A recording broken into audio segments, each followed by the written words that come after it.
Senator from Washington. Mr. President, I come to the floor today to thank my colleagues, the Chairman, Senator Alexander, and Ranking Member, Senator Murray, for this important opioids legislation, parts of which passed out of the Senate Finance Committee as well. So I want to thank Senators Hatch and Wyden for their work on this very, very comprehensive package.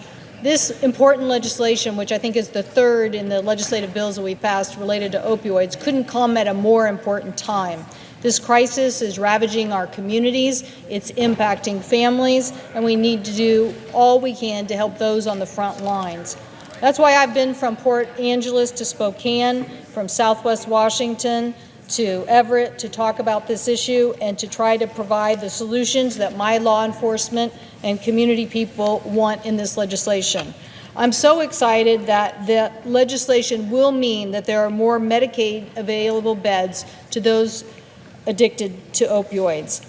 This is something that we heard about in every community in Washington.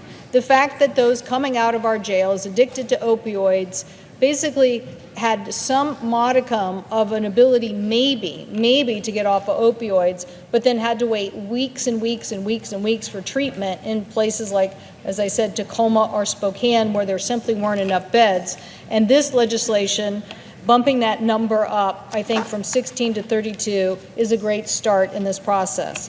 It means that funding will be available to states and local governments to help treat opioid addiction, and it's very important in the state of Washington because we've received $43 million in the past 3 years to help us with these tools. It means tools for law enforcement so that they can help combat drug trafficking rings.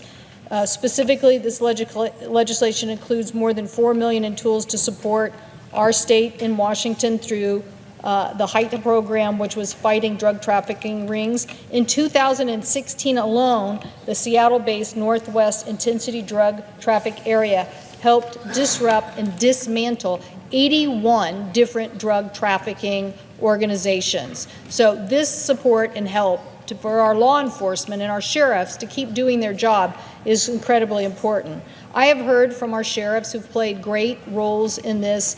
Sheriff Pastor in Pierce County, our King County Sheriff, and our Snohomish County Sheriff all have done great works on this very important legislation. This legislation also includes stiffer penalties for those who illegally distribute opioids that have been flooding our communities. We have talked to so many people about this problem. I joined with our Attorney General, Bob Ferguson, and 39 other Attorney Generals in pushing legislation that myself and Senator Harris of California authored that basically said we are not doing a good enough job in tracking the distribution of these opioids, and we need to have stiffer fines and penalties for those who don't do their job in tracking the distribution of this drug.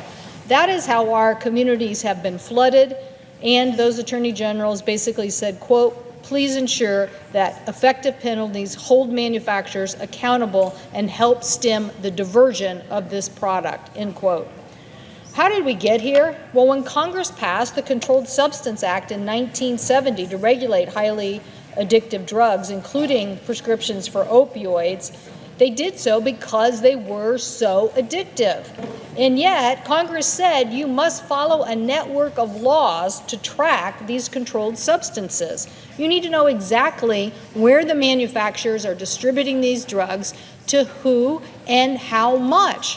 Why did they want that? Because they knew that they were so addictive that if they got on the streets and flooded communities and marketplaces, we would have a devastating impact. Well, because the fine and penalties were so small, these manufacturers paid no mind to this provision of the law. Despite the requirements, large quantities of opioids flooded into communities, and because law enforcement didn't understand how much they were flooding their communities and didn't have the records, there was little to track. So you had excessive shipments from manufacturers. In one example, a physician in Everett, Washington, wrote more than 10,000 prescriptions of opioids. This number of prescriptions was 26 times higher than the average prescriber in Everett. I know that sounds suspicious, but the drug manufacturer didn't even report the activity. The DEA didn't have the information, and instead the physician continued and the manufacturer continued to distribute to them. Why did this lack of reporting continue? It's because the fines currently in place for failing to track distribution were so small they did not feel that they were a threat given the other aspects of the business. So current fines for failing to follow the federal law just weren't enough, and that is why we've put new standards in place. I've traveled through our state to talk about this and to talk about how our communities have been flooded with this drug. Every time law enforcement and local communities said we needed new tools. Tools to stop the distribution, tools to help our law enforcement break up rings and track the drugs, and new tools to help those who've been impacted by opioids. That is why we are bumping these fines up into the $500,000 per violation, up to that amount. These penalties increase the chances that opioid manufacturers will think twice about not reporting this distribution, and in the case of Everett, that manufacturer could have been fined $900 million because of their activity. I guarantee you that is a deterrent if a manufacturer thinks they're going to receive hundreds of millions of dollars in fines. I hope that they will take this serious. This legislation needs and will go to the President's desk. It's so important for our communities to have tools. I also want to commend my colleague from Ohio for putting in language to increase the tools of U.S. mail inspections. We know that we are seeing product shipped into the United States, all the tools that we need to make sure that we are checking the U.S. mail for this product. So the STOP Act hopefully will help us catch and stop more illegal distribution of this product through the U.S. mail. So more beds to help treatment, more tools for our sheriff and police force, better ways to penalize manufacturers that are the key to helping us stop this diversion of the drug into communities, and better inspection of those who are using our mail system. These are all great tools to give to law enforcement. I'm glad our colleagues could come together on this. It is so needed. It is so needed in the state of Washington, and I so thank law enforcement throughout our state and providers for helping us work together to get this legislation passed. I thank the President, and I yield the floor.